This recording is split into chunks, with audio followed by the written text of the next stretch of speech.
Welcome into Jags AM. It's free agency week. I'm Kainani Stevens. Brian Sexton and John Oehser are with me today. We're seeing a ton of movement already. Maybe not the moves that we're used to seeing, though, here in Jacksonville. So let's start out with our big things today. Our first big thing is goodbye. So to make way for some of these open roster positions, the team released a lot of players last week, some of them big names. We kind of maybe saw the writing on the wall with Christian Kirk or Evan Engram, Brian, but these are some names that we've known with this team, been very synonymous with this team for the last couple of years, and now the faces are gone. Well, free agency brings and free agency takes away, and they decided, John, that they could do more with the cap room than Christian Kirk and Evan Engram afforded them. You saw roughly $20 million between those two, both of whom finished last season on injured reserve.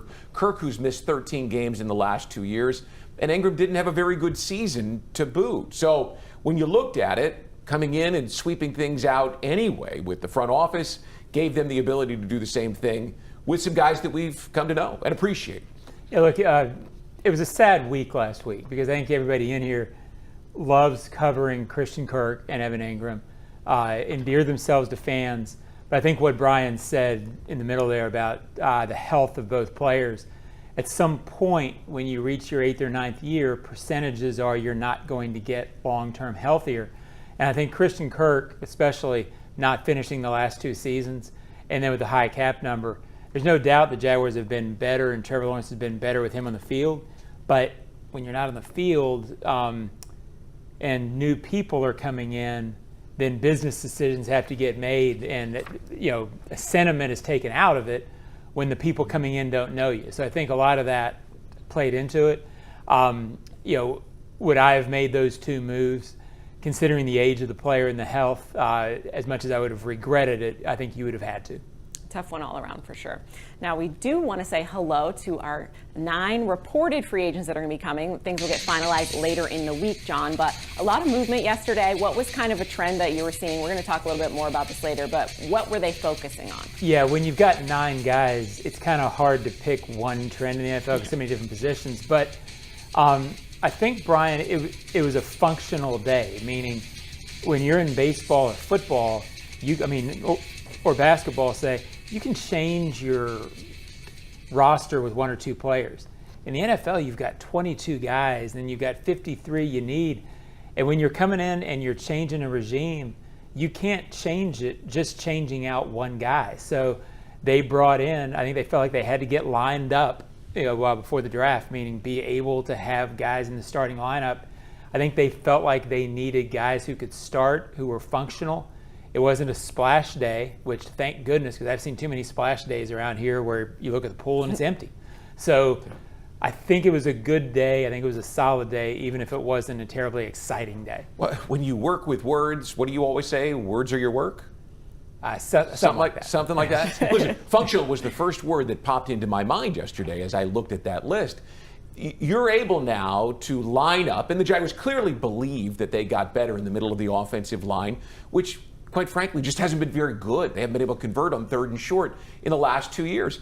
I think you can look and say that they got better in the secondary, right? Maybe a little older, but the corner from Dallas and the safety from Houston are guys that you can line up with and play in this scheme that they are bringing in here. If they did nothing else, they brought their guys in here. And I thought that James Gladstone and Liam Cohen both talked about the kind of player that would make them better just walking through the door. Before they stepped on the field, the attitude they would bring into the building, the way they would go about their work, the way that they would compete. They wanted to bring culture builders in here. And you think of those guys as being the Christian Kirks and the Evan Engrams and the big playmakers, but they're also the Hunter Longs, right? The reported tight end from Los Angeles, a guy that has connections to Gladstone. Or Hainsey, the center from Tampa, who has connections to Liam Cohen. Guys they know, guys they can count on to help them with the scheme, to help them with the culture. So from that perspective, I would agree they got better yesterday. How these guys pan out over time, John, I think that remains to be seen. Well, they better not have much time, and meaning this, you did sign older guys. Or you acquired older guys, they're not signed yet. There's some 9th year guys, 10th year guys in there, or maybe not 10th, but at 9th year. So you're not thinking that this is a class that's going to be playing frontline football for you in 2027. I'm trying to think what year it is. Right. But so these are, if this isn't a transition class to a draft and develop team, then it's a bad class. But clearly that's what it is. We have 20 draft picks, Kai, over the next 2 years. And with the trade of Christian Kirk, you have 21 in the next 2 years. So if these guys are still core players, chances are you haven't drafted very well in the next 2 years. Mm-hmm. It's just very clear that what they wanted was to bring in guys to help them build the foundation of what they want going forward. And from that sense, it appears it was a really productive day. Absolutely. That leads us into our final big thing, which is floor to ceiling. We talk a lot about star players coming in, raising the ceiling, what their ceiling might be. But now we're talking about raising the floor. What's the minimum? What's expected out there? Brian, when we talk about new regimes coming in and kind of setting the standard, I feel like they're trying to get their guys in here and get that groundwork laid so everybody knows what to expect when they come in. Well, for those of us who were here in the building, it's hard not to get past the fact that there simply wasn't a winning culture in this building. When you walk through the locker room or out onto the practice field, not that guys last year or the last 2 years weren't working hard, but you just didn't feel like there was a strong standard of excellence. So I think that's what they're really starting to build here, is how they're going to compete each day, how they're going to work in the classrooms, how they're going to work on the practice field, how they're going to conduct themselves in everything from the meeting room to how they travel. That's what they really look at as what the baseline is. Hey, if you can't meet this standard, this is the way that we do things in a Liam Cohen, Tony Baselli, James Gladstone administration. You work with words. Yeah. All of them. Sometimes words are your work. I think the biggest thing, if you had to take anything away, I think floor to ceiling, I think they got more functional and capable in the secondary for a year or two, and I think they feel like they got more physical up front on the offensive line. If those two things are true, then I think you raise that floor. Look, everything in this franchise is about Trevor Lawrence. Yeah. You got a fast receiver to help Trevor Lawrence, and you got guys to keep Trevor Lawrence from being pressured in the pocket, they hope, and have a better running game around him. If Trevor improves, then this franchise is moving up. If he doesn't, then it's what it has been. One more point on floor to ceiling is now all of a sudden you have filled enough gaps with guys that you trust that you can go into draft day and you can take the player that's rated highest on your board, whether that's an interior offensive lineman, which is not a sexy pick, obviously, at number 5, or whether you're looking for someone on the secondary. You have the ability now to do what you want on draft day. Absolutely, setting ourselves up for April. Stay with us here. We're going to talk a little bit about the holes that Christian Kirk and Evan Engram have left and who we think might replace them.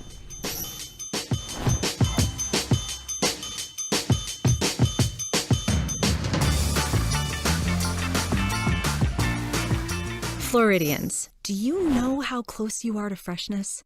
It's not a plane or a ship ride away. It's not across an ocean or over the equator. It's not even a far drive. The peak of freshness is at your grocery store, and it's called Fresh from Florida. Fresh from Florida is local produce grown by farmers right here in our own state, meaning it's always fresh, always in season, and always mouth-wateringly good. Look for the sunny Fresh from Florida logo or ask for it by name where you shop. Our commitment isn't just seen throughout the community. It's celebrated by our patients. Our achievements aren't just found in our labs. They are advancing the way we care for you. Our comforting approach and advocacy aren't just found bedside. They are inspiring the next generation of caregivers. UF Health Jacksonville. Our care never quits.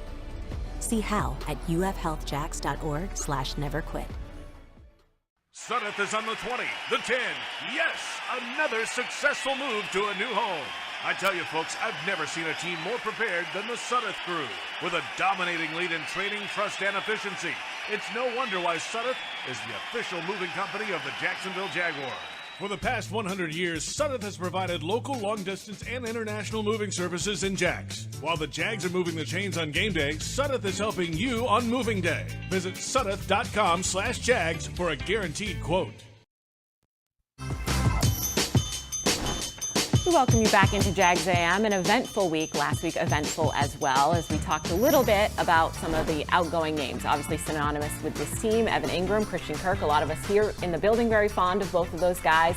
Also, Mitch Morse retiring from the NFL. So those are a couple key positions I was thinking about when it comes to mind. Like, I understand the salary reasons why two of them were let go, but what kind of holes did they leave on this team, right? So when you look going forward, they a lot of free agency signings on the offensive line, but is Robert Hainsey at center a replacement for long-term, John, or is this like, as we've talked about, maybe drafting someone and then kind of, where are you looking at this? I don't really know in the NFL these days. I don't know what long-term means, and I'm not making fun of the question.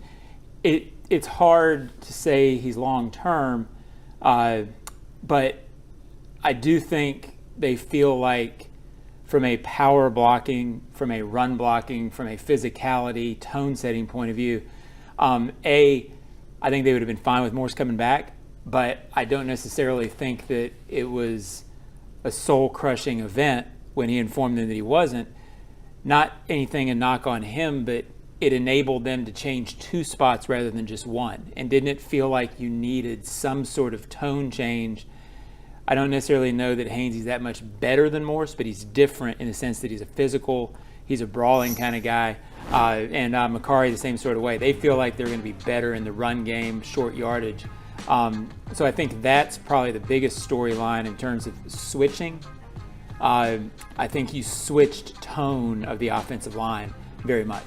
Brian, is it important that they brought in another experienced center? Obviously, Mitch Morse brought a lot of respect, understanding of football. I think especially for Trevor to have someone like that at center, was that important? Well, I think so, but I think specifically, Kai, the fact that he's experienced with Liam Cohen, right? That he understands the scheme, because they're going to run some different things up front, and Hainsey's a guy who can get the offensive line and the quarterback on the same page, which is why they wanted to bring Morse in last year to make sure that he would be able to bring a cohesion that a young quarterback, still a young quarterback, needs. The Hainsey thing is interesting to me, and Mekhar in particular. Those were the two guys I was most excited about because, as we talked about, John, this team could not convert third down and short in 23 or 24. And when you think about what Liam Cohen did last year, I think the most impressive thing that he did in Tampa was take a running game that was near the bottom of the league in 2023 and move them into the top 5 in 2024. Think about what that does for Trevor Lawrence if he's got play action available to him. So you go bring those two guys in and have confidence in them, maybe draft a guy, even at 5, that you believe can contribute on the offensive line. Well, you've gotten a lot better in the running game, which I think is pivotal. Yeah, the major reason Hainsey was a target was what Brian said, the familiarity with the offense and Cohen. They know that he'll be able to be a second set of eyes in the field for Trevor Lawrence. So that's mammoth, and they think they're a better run blocking team. As far as the wide receiver, Dyami Brown, they feel like they now have two guys who can take the top off of defense. And they were worried going into this, do we have enough guys at receiver? They didn't, as Brian said earlier in the show, a big thing about yesterday, they wanted to get out of a situation where they felt like they had to go get player B or player A in the first round of the draft. They didn't want to have to force their hand in the draft. You look at it, I'm sorry to interrupt, you look at it, there's the big receiver from Arizona, and I don't know where they've got him, I'm just throwing it out there. Sure. If he's the highest rated guy on the board, you might say, well, we need more help on the defensive line because, that guy at Michigan's really good, or we need a cornerback, right? But if he's the highest rated guy on your board, go get him. Mm-hmm. We always talk about best player available versus need. Man, if you're in a position to take the best player available at number 5, you got a chance to really upgrade your team. We talk about this team in terms of Trevor Lawrence. As he goes, this team will go. When you're taking away two of his, we've called them safety blankets in Christian Kirk and Evan Engram, I feel like this might be a growth opportunity, right? Because when you have your guys that you trust and you know where they're going to be, it's hard to get away from that at times. But Brian, we know what Brian Thomas Jr. can do in a rookie year. What he's going to be able to do going forward is going to be even better. Will this give an opportunity for Trevor to branch out a bit? Well, listen, Trevor had limited time with Brian Thomas. Made a couple of big throws. The one against the Colts, the one in London against the Patriots are two that stand out. He's going to put himself in a position with Brian Thomas, who's going to become his new security blanket, right? And then Brenton Strange really came on, again, after Trevor was hurt last year. I think the transition to those two guys will be easier than some people might imagine because they're really talented and will make the quarterback's job a whole lot easier. Look, again, I want to preface this, but I loved what Engram and Kirk did for this franchise for 3 years. They were 4-13 offense last year. Evan Engram's yards per reception were way down last year. He's caught a lot of passes in the last couple of years, but they have not been downfield passes. They've been passes that sort of, I don't say anybody could have done it, but it was not special plays. He had 1 touchdown last year. Brian Thomas Jr. in 2025, if he plays the level he did in 2024, is worth the combination of Kirk and Engram in their prime, meaning he's that good, right? So I think some of it is there's a familiarity with Kirk and Engram. Fans love them and got used to them. I think when you look at where they've been, if both these players were at the peak of their career, peak production for the Jaguars, then I think this would be a bad move. But they've been hurt the last couple of years. They're now going into year 10 and year 9, and you're moving into a new regime. Let's not paint this as they're losing 2 all-pro players. I love these guys, but that's not what they were the last year or so. We got 9 new faces headed to Jacksonville this week, so we're going to talk a little bit more in depth about that after the break, about some of the new players coming to town.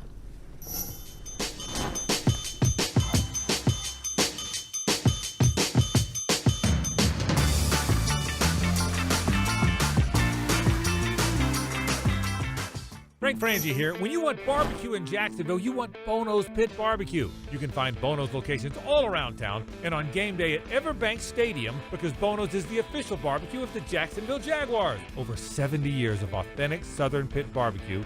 We are the local barbecue joint in BBQval for generations of people in Jacksonville. Go to bonosbarbecue.com to learn more, or call 904-880-8310 today. And remember, if you don't see a pit, it ain't legit. Hey, I'm Logan Cook, punter for the Jacksonville Jaguars. Driving distracted or stolen is dangerous for you, and it's dangerous for everyone on the road around you. Ride with Do Not Disturb. That call, text, or social media message can wait. Choose your music before you turn on the ignition. Anytime your eyes are not on the road ahead, you're distracted, so pay attention. But remember, drive high equals DUI. Plan ahead, have a designated driver, keep a clear head to see clear ahead, and let's get everyone home safely.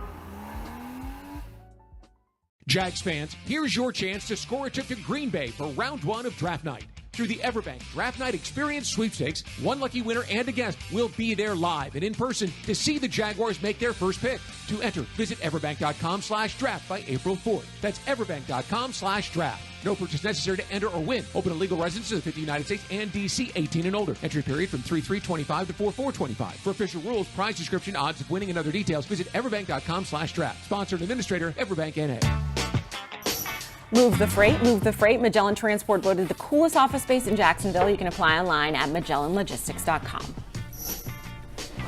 Welcome back in. It's going to be a busy week. We're going to get to meet some of these new faces, but 9 reported signings. Of course, things become official later in the week, but it's a lot of names. Now, we've been busy. This team has been busy in free agency before, but maybe a little more money spent, a little more flash there. This looks like a lot of setting the standard. And John, I'm seeing a lot of Vikings, like people that they're familiar with, the Bucks, the Rams. Like, these are teams and players that the coaches are familiar with. Well, Nick Mullen is obvious. He's been with Udinski, so he knows how this offense works.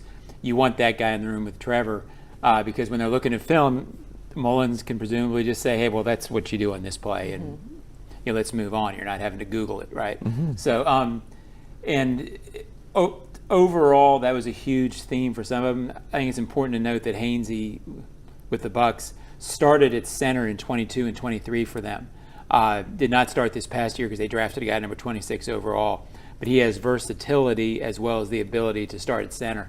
I think overall, Brian, that familiarity, bringing in guys who understand what's being done, it's the theme of the day. I don't know how you get around it. No, and you look at the tight ends, right? I think that's indicative of where their focus was, the offensive line and the tight ends, because both the tight end from the Rams and the tight end from the Vikings are familiar faces, and they're blocking tight ends. These are not guys who are going to catch 100 passes or even 50, but they understand the scheme and the way that the Jaguars are going to have to get this running game moving. And so they went and found 2 guys. They fit from a cost perspective, they fit from a scheme perspective, and their transitions to 2027, 2028. They'll help this team get where it wants to go. And I think what shouldn't be lost, the nickelback Lewis from the Cowboys, if there was a splash signing, he was probably it. If you looked at this secondary going into yesterday, Tyson Campbell's a starter. Yeah. There's really nowhere else to go with it. Yeah. So Jarian Jones, I think, will have a chance in this to fit in. I think Dewey Wingard will have a role depending on the draft. But Murray from the Texans, Lewis from the Cowboys, this was about being able to see what your secondary was, because before yesterday, there were gaps. Well, that's a great point. Antonio Johnson's a guy that was drafted by the previous regime, and he has clearly a physical skill set. But how does he fit in this new scheme, and what do they think of him? TBD. Yeah, that Monteric Brown is a guy who's been around here, made some big plays like the one in New Orleans not long ago, and yet you don't know what they think of him or whether he can play the way that they want to play. Yeah, the guys beyond Tyson who were here, I'm not throwing them out. Yeah. But they are going to have to prove where they fit. There's no pencil in yet on any of those guys. For me, one of the names I was excited to see was Dyami Brown. We watched the Commanders playoff game together, John, against the Lions, and he had a great playoff run for them. And just to have that speed, when we talk about Brian Thomas, clearly that's what they're going with right now. I'm sure they'll fill in the gaps elsewhere in the wide receiver group, but to have those targets for Trevor, exciting to see how they build around it. Well, if you just took his overall body of work for 4 years, you wouldn't be that excited. If you took the last half of this last year, it's sacrilege to say this, so I'm not going to say it, but I got to say it because we're on the air. Yeah. Keenan McCardell, remember, was peaking with the Browns, and then they went and got him. Nobody really knew that much about him, and then all of a sudden he was ready, boy. So there's that element of you like having this sort of potential, this sort of speed. I think Keenan should be on the wall, so I'm not going to compare him to that. He will be someday. But you know what I'm getting at, right? Yeah, I do. The ascending player, this could be one of those diamonds in the rough. And again, they really feel like they now have 2 players who can get deep. Well, Keenan was a 12th round draft pick Right. in Washington who, worked his way through the NFL, through the Bears and the Browns and the Ravens, and finally, put his feet on the ground here and became a player. That's the same thing. Look, there's receivers everywhere because this is a passing league. College football has become a passing league. And not everybody's ready to step on the field like Brian Thomas Jr. and be a star right out of the gate. And this guy, well, over a couple of years, it appears he's really polished his skills. And he's got something that Keenan didn't have, which is that explosive speed. And Keenan also started his career with Washington. Yeah. So here we go. Look at the But- parallels. Here we go, Kyle. But to Keenan's defense, Keenan was the toughest son of a gun you ever met. I watched Eric Turner cut him in half twice on back-to-back plays and him get up and keep moving. So, Keenan, if I had to put somebody on the wall right now who's not there, it'd be Keenan. He belongs. He's that guy. Absolutely. Stay with us. We'll tell you what's coming up the rest of the week and what we've got cooking behind the scenes as well.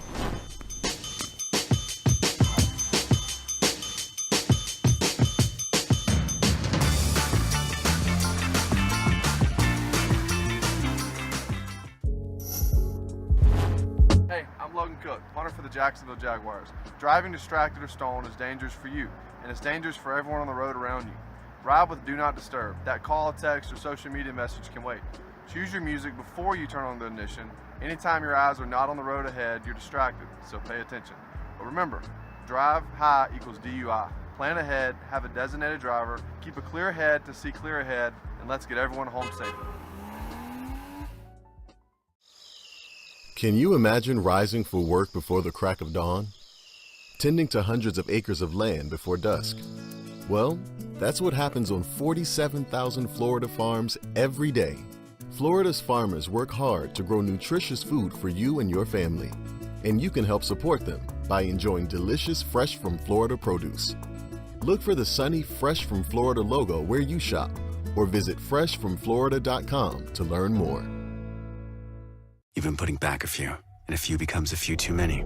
For a moment, you think of calling for a ride, but nah, you live nearby. What's the worst that could happen? You get pulled over, your insurance goes up, you lose your license. You total your car. You kill someone. The results of driving drunk are tragic. That's why law enforcement is out there looking for impaired drivers to save lives. So if you think you're okay to drive after a few drinks, think again. Drive sober or get pulled over. Paid for by FDOT. Jags AM brought to you by Fresh from Florida. It's always in season.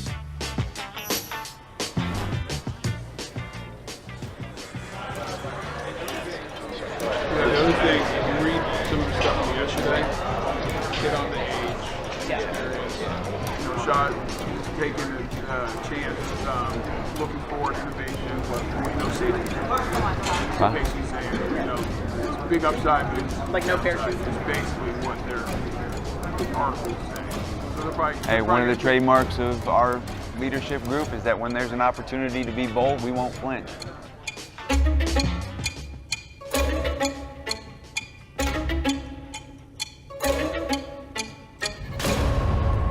Certainly were bold with some of their decisions right out of the gate, and we're going to see a lot more changes coming up this week with free agency and then going into the draft, and the hunt is going to be there for all of it. We are really excited with this new regime, unprecedented access, a lot of great stuff coming together, and the hunt will be back with you soon. Well, that's what you get when you go as young as they did. They understand the dynamic of, they've grown up with NFL films it wasn't that the access wasn't there in the early years because those coaches were so secretive. These guys, they've grown up with cameras everywhere, and so they're used to it. It's good for the fans. Credit to all three of them. Tony Baselli for understanding the importance of that. But to me, credit to Gladstone and Cohen for this. When you're coming into a regime, it's easy to say you want to be transparent. There's some pressure on you, and you're coming into the new world to still say, okay, you know what, you can see as we go in this. Not every executive and coach would do that. So I guess thanks to them from the fans for that. A lot of good stuff to come. We're going to hear from some of these free agents later in the week. So when we're back with you on Jags AM next week, we'll be able to weigh in on that. Have a good week.